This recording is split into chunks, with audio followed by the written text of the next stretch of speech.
আসসালামু আলাইকুম। শিক্ষক নিবন্ধন রিটেন পরীক্ষায় অংশগ্রহণকারী পদার্থবিজ্ঞান বিভাগের শিক্ষার্থীদের আজকের ক্লাসে স্বাগতম। আজকে আমি ইউনিট 10-এর সর্বমোট 8টি লেকচারের প্রথম লেকচার নিয়ে বিস্তারিত বলবো। শুরুতে ক্লাস 1-এর বিষয়গুলো জেনে নিই। ক্লাস 1-এর বিষয়গুলোর টপিক হচ্ছে Boolean algebra, truth table, basic logic operation and gates. এখানে সর্বমোট 5টি গেট নিয়ে আমি আলোচনা করব। ওয়ার, অ্যান্ড, নট আর দুটি ইউনিভার্সাল গেট, ন্যান্ড এবং নর নিয়ে। তো শুরুতে আমরা দেখে আসি যে এই ইউনিট 1-এর বা লেকচার 1-এর যে প্রশ্নগুলো আমি অতি গুরুত্বপূর্ণ মনে করেছি সেই প্রশ্নগুলো সম্পর্কে আগে আমি ধারণা দিয়ে নিই। তো পার্ট 1-এর প্রথম কোশ্চেন আমি রেখেছি বুলিয়ান অ্যালজেব্রার সংজ্ঞা দাও, বুলিয়ান ধ্রুবক, চলক আর পূরক কী? সাধারণ অ্যালজেব্রা ও বুলিয়ান অ্যালজেব্রার মধ্যে পার্থক্য লিখো। এবং 3 নাম্বার বুলিয়ান অ্যালজেব্রার মৌলিক উপপাদ্যগুলো লিখো। 4 নাম্বার লজিক কী, গেট বা বর্তনী কী, লজিক গেট কী, সত্যক সারণী কী? 5 নাম্বার সত্যক সারণী সহ মৌলিক গেটগুলো বর্ণনা করো। আর 6 নাম্বার কোশ্চেন সার্বজনীন গেট কি, ন্যান্ড ও নর গেটের সার্বজনীনতা ব্যাখ্যা করো। আমি এখানে 3টা কোশ্চেনকে একটু বেশি করে হাইলাইট করে রেখেছি, কারণ এই টপিকটার অর্থাৎ আজকের ক্লাসের এই 3টা কোশ্চেনই সবচাইতে বেশি ইম্পর্টেন্ট বলে আমি মনে করেছি। তো আমি আগেই আপনাদেরকে একটা বিষয় নিয়ে বলে রাখি, সেটা হচ্ছে যেহেতু আমরা পদার্থবিজ্ঞানের ছাত্র এবং সবাই মোটামুটি কম্পিউটার অ্যাপ্লিকেশন সহ তৃতীয় এবং চতুর্থ বর্ষে আমরা 2টা কম্পিউটার কোর্স করেছি। এজন্য সংজ্ঞামূলক আলোচনা থেকে আমি বিরত থাকব। আমি চেষ্টা করব আপনাদেরকে মৌলিক যে আলোচনাগুলো রয়েছে সেগুলো ছোট পরিসরে তুলে ধরার। এজন্য আমি এই প্রশ্নগুলার সর্বমোট উত্তর নিয়ে একটা সম্পূরক উত্তরপত্র তৈরি করেছি, যে উত্তরপত্রগুলো আমি আপনাদেরকে পিডিএফ আকারে এই ভিডিও ডেসক্রিপশানে দিয়ে রাখব। তো চলুন প্রথমে আমরা বুলিয়ান অ্যালজেব্রার সংজ্ঞা এবং বুলিয়ান ধ্রুবক, চলক ও পূরক কী এ বিষয়ে জেনে আসি। তো দেখুন, আমি এখানে আগে থেকে সেট আপ করে রেখেছি যে বুলিয়ান অ্যালজেব্রার সংজ্ঞা। আমি প্রতিটা সংজ্ঞা এখানে পড়ে সময় নষ্ট করতে চাই না, ভিডিওটা অনেক বড় হয়ে যাবে। এগুলোর সবই আপনারা আমার ভিডিও ডেসক্রিপশানে পেয়ে যাবেন, এবং আমাদের যে গ্রুপ রয়েছে সেই গ্রুপে আমি ভিডিও সহ এই পিডিএফটার ড্রাইভ লিঙ্ক আমি আপনাদেরকে দিয়ে দিব। তো এখানে বুলিয়ান অ্যালজেব্রার সংজ্ঞা রেখেছি। বুলিয়ান অ্যালজেব্রার সংজ্ঞার মধ্যে আপনারা শুধুমাত্র এই অংশটুকু পড়বেন, অর্থাৎ লজিক ফাংশনকে প্রতীক রূপে বর্ণনা করার জন্য যেই অ্যালজেব্রা ব্যবহার করা হয় তাকে বুলিয়ান অ্যালজেব্রা বা বুলিয়ান বীজগণিত বলে। তারপর বুলিয়ান ধ্রুবক ও চলক কী? ধ্রুবক অ্যাকচুয়ালি কোনো মান পরিবর্তন হয় না এমন কোনো রাশি, যেমন আমরা বুলিয়ান ধ্রুবক হিসাবে শুধুমাত্র 0 এবং 1কে চিনে থাকি, তেমনিভাবে আমরা যদি বলি 2 এটাও একটা ধ্রুবক, কিংবা -2 এটাও কিন্তু একটা ধ্রুবক। অর্থাৎ যে রাশির মান সময়ের সাথে পরিবর্তিত হয় তাকে চলক বলে, আর যে সকল রাশির মান সময়ের সাথে পরিবর্তিত হয় না তাদেরকে ধ্রুবক বলে। এখন আসি বুলিয়ান পূরক। সাধারণত বুলিয়ান ধ্রুবক ও চলকের মান হয় 0 বা 1। উক্ত 0 এবং 1 হচ্ছে একে অপরের পূরক। অর্থাৎ আমরা বুঝতে পেরেছি এখান থেকে যে 0 এর পূরক হবে 1, আবার 1 এর পূরক হবে 0। এরপরে আমাদের প্রশ্ন ছিল সাধারণ অ্যালজেব্রা ও বুলিয়ান অ্যালজেব্রার মধ্যে পার্থক্য। তো চলুন দেখে নিই সাধারণ এবং বুলিয়ান অ্যালজেব্রার মধ্যে পার্থক্য কী কী রয়েছে। তো সাধারণ অ্যালজেব্রা, যে অ্যালজেব্রায় মাত্র 2টি অঙ্ক 0 এবং 1 ব্যবহার করা হয় তাকে বুলিয়ান অ্যালজেব্রা বলে। আর সাধারণ অ্যালজেব্রায় আমরা 0 1-এর পাশাপাশি আমরা বিভিন্ন অঙ্ক বা চিহ্ন ব্যবহার করে থাকি। 2 নাম্বার, বুলিয়ান অ্যালজেব্রায় মাত্র দুটি গাণিতিক প্রক্রিয়া সম্ভব, যেমন যোগ ও গুণ। আরও একটি অপারেশন রয়েছে, সেটা হচ্ছে পূরক। তো আর সাধারণ অ্যালজেব্রায় যে কোনো গাণিতিক প্রক্রিয়া সম্ভব, যেমন যোগ, বিয়োগ, গুণ, ভাগ ইত্যাদি। 3 নাম্বার, বুলিয়ান অ্যালজেব্রায় মাত্র দুটি অঙ্ক থাকায় যোগ ও গুণের কাজ সহজ হয়। সাধারণ অ্যালজেব্রায় গাণিতিক কাজ তুলনামূলক কঠিন। আমি যদি একটু উদাহরণ দিয়ে দেখিয়ে দিই আপনাদের, যেমন বুলিয়ান অ্যালজেব্রাতে আমরা 1 এবং 0 ব্যবহার করে থাকি। তো ধরুন আমি 1-এর সাথে 0 এবং 0-এর সাথে 1 কিংবা 1-এর সাথে 1 এবং 0 এর সাথে 0 যোগ করতে চাই। তাহলে এই যোগের প্রক্রিয়াটা যতটা সহজ হবে, আমি যদি অনেকগুলো অঙ্ক নিয়ে, যেমন 1 2 3 4 এভাবে যদি আমি যোগ করতে চাই, তাহলে এই যোগের সর্বমোট নাম্বার যোগ করা কিন্তু অতটা সহজ হবে না। 4 নাম্বার, যেটা বুলিয়ান অ্যালজেব্রায় ভগ্নাংশ বা ঋণাত্মক সংখ্যা ব্যবহার করা যায় না। যেমন আমি চাইলে হাফ এর সাথে আর হাফ যোগ করতে পারবো না বুলিয়ানে, কিন্তু সেটা আবার সাধারণ অ্যালজেব্রায় ভগ্নাংশ বা ঋণাত্মক সংখ্যা কিন্তু ব্যবহার করা যায়। 5 নাম্বার, বুলিয়ান অ্যালজেব্রায় কোনো জ্যামিতিক, ত্রিকোণমিতিক, লগারিদম ইত্যাদি সূত্র ব্যবহার করা যায় না। অপরদিকে সাধারণ অ্যালজেব্রায় জ্যামিতিক, ত্রিকোণমিতিক, লগারিদম ইত্যাদি সূত্র ব্যবহার করা যায়। তো আমরা বুলিয়ান এবং সাধারণ অ্যালজেব্রার মধ্যে পার্থক্য দেখলাম। এবার আমাদের পরবর্তী প্রশ্ন হচ্ছে, বুলিয়ান অ্যালজেব্রার মৌলিক উপপাদ্যগুলো লেখো। তো বুলিয়ান অ্যালজেব্রার মৌলিক উপপাদ্যগুলো আমরা যদি দেখি, তাহলে শুরুতে বুলিয়ান অর অপারেশন বা যোগের অপারেশন দেখতে পারি। যেমন এ একটা চলক হলে এর সাথে যদি আমি শূন্য যোগ করে দিই, তাহলে তার মান হবে এ। আমরা এগুলা একটু ভেঙে দেখার চেষ্টা করব। চলুন, আমরা আগেই জেনে আসছি যে বুলিয়ানের শুধুমাত্র দুটি চিহ্ন বা প্রতীক রয়েছে, একটা 0 আর একটা 1। তো প্রথমেই যদি আমি এর মানটাকে 0 মনে করি, তাহলে দেখুন 0 প্লাস 0 এর মান কিন্তু 0। আবার এর মানটাকে যদি 1 মনে করি, তাহলে 1 প্লাস 0 তার মান হচ্ছে 1। তাহলে আমি 0 এবং 1 যেটিই নিই না কেন, আমাদের উত্তরে কিন্তু যে মানটা আমি এখানে ক্যারি করেছি এর পরিবর্তে, সেই মানটাই কিন্তু আমার উত্তর হিসাবে এসেছে। তার মানে আমার a প্লাস 0 এর অর্থ দাঁড়াচ্ছে a। তেমনিভাবে দেখুন a প্লাস a বার, এখানে আমি যদি এর মান প্রথমে 0 মনে করি, তাহলে 0 প্লাস, আর আমরা জানি 0 এর বার মানে 1, তাহলে এর উত্তর দাঁড়াচ্ছে 1। আবার যদি এর মান আমি 1 মনে করি, তাহলে 1 প্লাস 1 এর বার, এটারও মান কিন্তু দাঁড়াচ্ছে 1। অর্থাৎ আমি এ এর পরিবর্তে 0 এবং 1 যে মানই গ্রহণ করি না কেন, আমার উত্তর আসবে 1। এজন্য এ প্লাস এ বার এর অর্থ দাঁড়াচ্ছে 1। ঠিক এমনিভাবে এ প্লাস এ ইকুয়াল এ, এ প্লাস 1 ইকুয়াল 1, এটি হচ্ছে বুলিয়ান অর বা যোগের প্রক্রিয়া। এরপরে আমরা বুলিয়ান অ্যান্ড বা গুণের প্রক্রিয়াতে যদি যাই, তাহলে এখানে দেখতে পাবো এ এর সাথে, অর্থাৎ কোনো চলকের সাথে যদি 0 গুণ করা হয়, তাহলে তার মান হবে 0। তেমনিভাবে এর সাথে যদি 1 গুণ করা হয়, তাহলে হবে 1। এর সাথে যদি a গুণ করা হয়, তাহলে হবে a।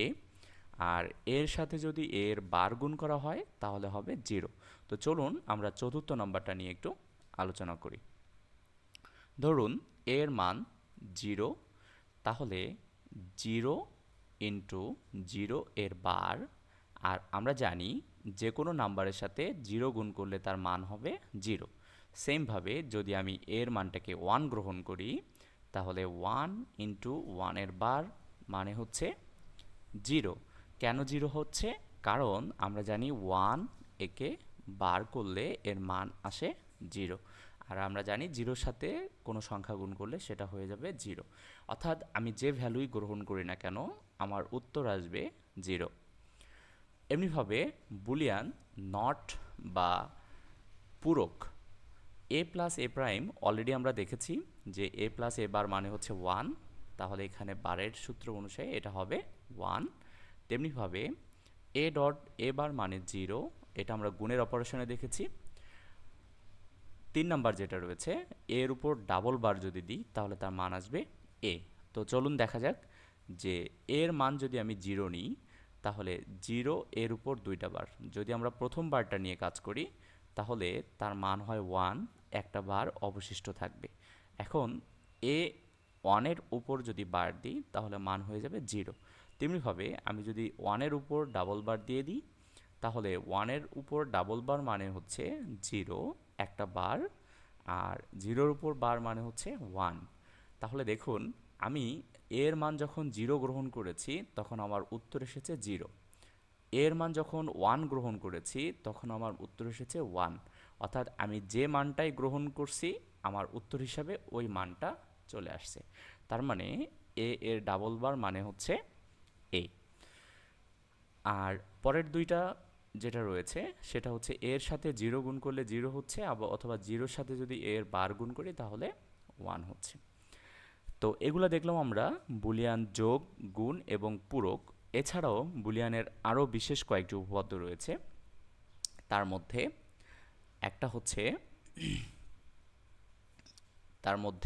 একটা হচ্ছে বিনিময় উপপাদ্য।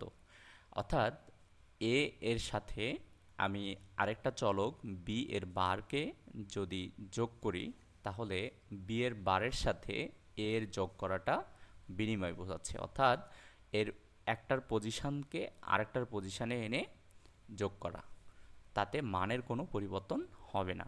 তেমনিভাবে গুণের ক্ষেত্র একইভাবে আমরা করতে পারি, অথবা সাধারণ কোনো বার ছাড়াও যদি আমরা বিনিময় করি তাহলেও করা যায়। এরপরে 6 নাম্বার যেটা রয়েছে সেটা হচ্ছে অনুষঙ্গ উপপাদ্য, অর্থাৎ একটাকে এক্সচেঞ্জ করে নেওয়া। এখানে যেমন আমরা A plus B plus C, B plus C একটা ক্রোমোজোড়ের মধ্যে ছিল, এই ক্রোমোজোড় থেকে বিটাকে আলাদা করে আমি যদি এর সাথে ক্রোমোজোড় হিসাবে দিই তাও মানের কোনো পরিবর্তন হবে না। গুণের ক্ষেত্রেও একই। এরপর হচ্ছে বিভাজন উপপাদ্য, অর্থাৎ আমরা যদি এর সাথে বি প্লাস সি এর ক্রোমোজোড়কে গুণ করি তাহলে এর সাথে উভয়টার গুণফলের যোগফল একই মান দাঁড়াবে। তো তেমনিভাবে এখানে দ্বিতীয় এবং এটার অনুরূপ আরেকটা উপপাদ্য দেওয়া আছে। এরপরে ডি মর্গান, যদিও এটা আমরা পরবর্তীতে একটা ক্লাস আকারে শিখব, এই জন্য আমি এটা এখানে বর্ণনা করছি না। আর সহায়ক হিসাবে আমরা এই ধরনের আরও অনেক উপপাদ্য ব্যবহার করছি। যেমন এ এর সাথে এ বি যদি গুণ করি তাহলে আমাদের মান দাঁড়ায় এ। চলুন এটা নিয়ে একটু আলোচনা করা যাক। এ প্লাস এ বি, তো এখান থেকে যদি আমি এ কমন নিই তাহলে প্রথমটা থেকে থাকবে 1, দ্বিতীয়টা থাকবে হচ্ছে বি।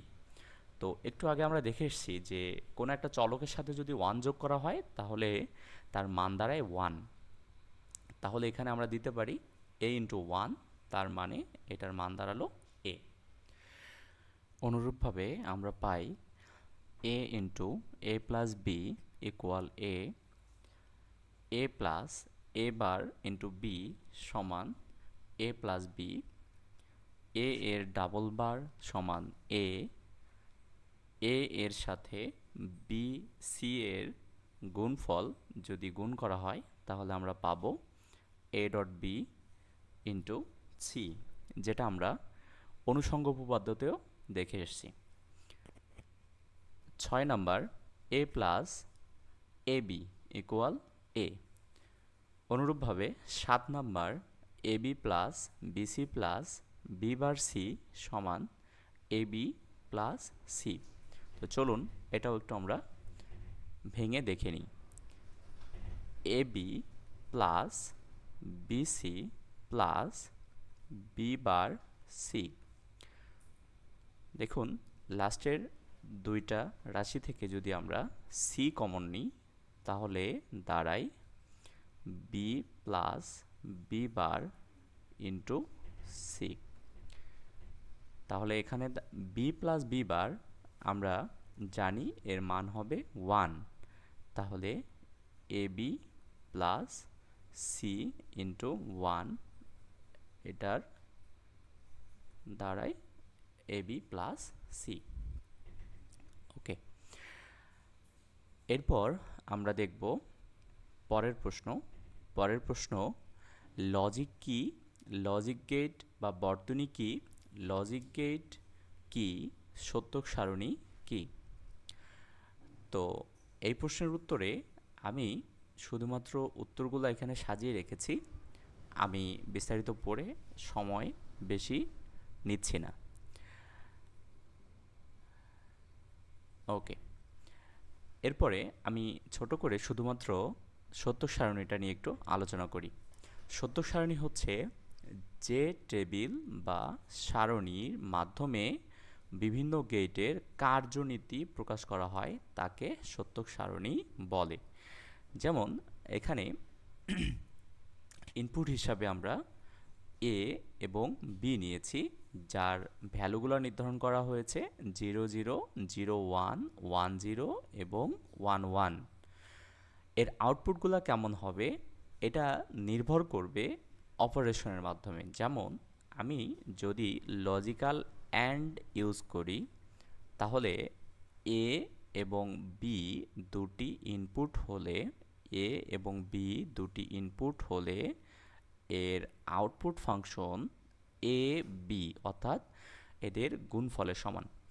তাহলে যদি এই ছকটা আমি পূরণ করি তাহলে সেক্ষেত্রে দেখা গেল 0 এবং 0 গুণ করলে আমার আউটপুট দাঁড়াবে 0, 0 এবং 1 গুণ করলে আউটপুট দাঁড়াবে 0, তেমনিভাবে 1 ইন্টু 0 গুণ করলে দাঁড়াবে 0 এবং 1 আর 1 যদি গুণ করি তাহলে আমার মান দাঁড়াবে 1।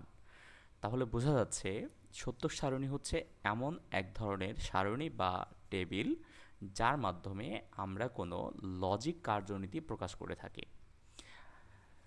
এর পরবর্তী কোশ্চেন, সত্যক সারণী সহ মৌলিক গেটগুলো বর্ণনা করো। আসুন আমরা মৌলিক গেট সম্পর্কে জানি। মৌলিক গেট সাধারণত তিনটা। একটা হচ্ছে অ্যান্ড গেট, যেটা দ্বারা গুণ বোঝায়। 2 নাম্বার ওয়ার গেট, যেটা দ্বারা যোগ বোঝায়। 3 নাম্বার নট গেট, যেটা দ্বারা পূরক বোঝায়। তো প্রথমে আমরা জেনে নিই অ্যান্ড গেট কি। যে গেটে 2 বা ততোধিক গ্রহণ সংকেত বা ইনপুট থাকে এবং একটি নির্গমন সংকেত বা আউটপুট থাকে তাকে অ্যান্ড গেট বলে। সংজ্ঞাটা এভাবে যুক্তিসই হয় না, আমরা যদি এভাবে বলি তাহলে আরও বেশি সুন্দর দাঁড়াবে। যেমন যে গেটের ইনপুট শুধুমাত্র দুটি যদি 1 হয় তাহলে তার আউটপুট 1 হবে, অন্যথায় 0 হবে। সেক্ষেত্রে আমরা যে লজিক গেটটা পাবো সেটা হচ্ছে অ্যান্ড গেট। তো এখানে দেখেন মূল কাজ হিসাবে দেওয়া আছে একটি ইনপুটের যৌক্তিক গুণফলের আউটপুট তৈরি করাই হচ্ছে অ্যান্ড গেটের মূল কাজ। চলুন দেখি অ্যান্ড গেটের চিত্র কেমন।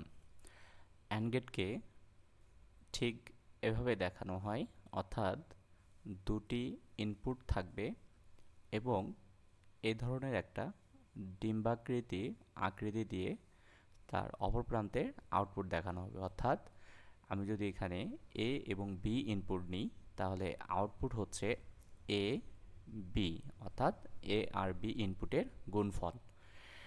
যদি আমরা দুই চলক বিশিষ্ট সমীকরণ দিয়ে একটি সত্যক সারণী চিন্তা করি তাহলে ইনপুট হিসাবে এ এবং বি নিলে আউটপুট হবে সি, যেমন এখানে সি ইকুয়াল এ ইন্টু বি দেওয়া আছে। তিন চলক বিশিষ্ট সমীকরণের মাধ্যমে যদি দেখি তাহলে এ বি সি তিনটি ইনপুট হলে অনুরূপ চিত্র ব্যবহার করে আমরা একটি মাত্র আউটপুট এ বি সি অর্থাৎ তিনটা ইনপুটের গুণফলকে নির্দেশ করে এবং তাদের সত্যক সারণীও নিম্নরূপ। তো এবার আসি আমরা অর গেট। অর গেট নিয়ে যদি আলোচনার শুরুতে আমরা দেখি অর গেটের সংজ্ঞা কি। যে গেটে দুই বা ততোধিক ইনপুট বা একটি আউটপুট বা নির্গমন সংকেত থাকে তাকে অর গেট বলে। তবে আউটপুটটি ইনপুটগুলোর যৌক্তিক যোগফলের সমান হতে হবে।